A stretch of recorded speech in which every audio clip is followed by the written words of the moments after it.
GOP rift over anti-Obamacare strategy stalls budget bill. CBS News.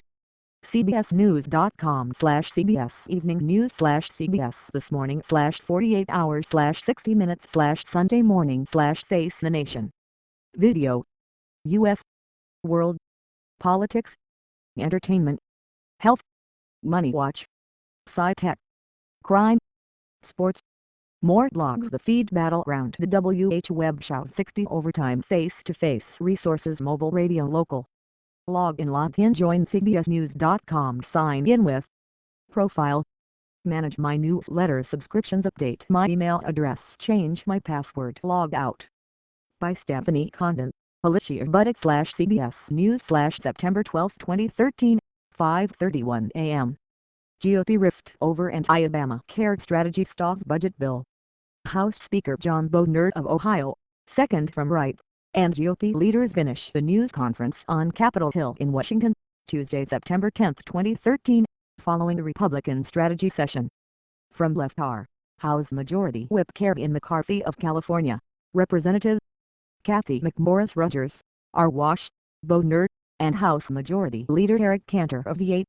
Boehner, who has supported President Obama's call to use force against Syria as punishment for allegedly using chemical weapons against civilians, said he is skeptical of Syria's offer to turn over chemical weapons to international monitors.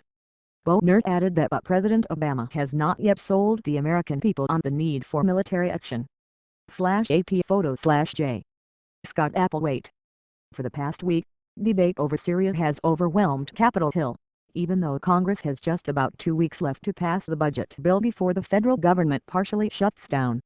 Democratic and Republican leaders are meeting Thursday morning to discuss the looming budget issues, but before the two parties forge a path forward, the GOP may have to sort out its own issues. The Republican-led House had planned to vote this week on a bill to temporarily fund the government referred to as a continuing resolution, or CR, but the vote was delayed Wednesday because Republicans' divisions over its anti-Obamacare strategy.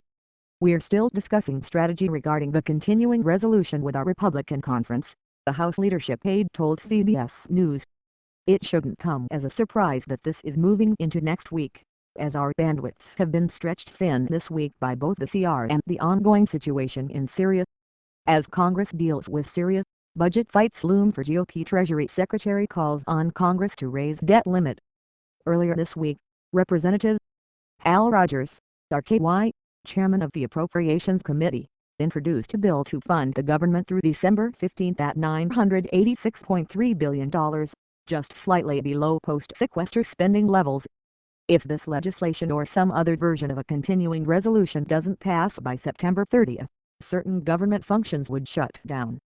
Some Republicans want to use the threat of a government shutdown as leverage to defund the Affordable Care Act, even though the impact of defunding the bill without completely repealing it at this point is negligible.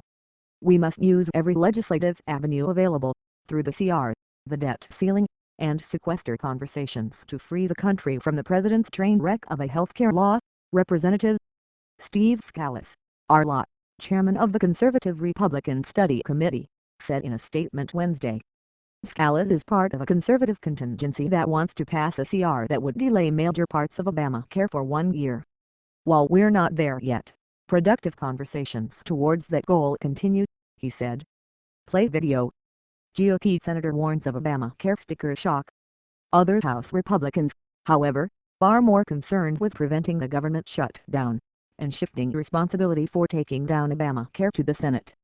To do that, House leaders unveiled the plan this week to vote on two measures: a continuing resolution to keep the government funded, as well as an amendment to defund Obamacare.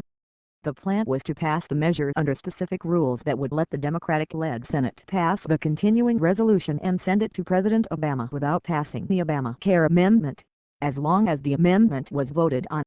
In other words, it would purely serve to put senators on record supporting or opposing Obamacare. "Listen, our goal here is not to shut down the government. Our goal is to cut spending and to stop Obamacare," House Speaker John Boehner, R. Ohio, said Tuesday after the plan was explained to the House GOP conference. "Listen, the House has voted 40 times to defund, repeal and change Obamacare. This strategy is intended not to really satisfy the House. We've already voted,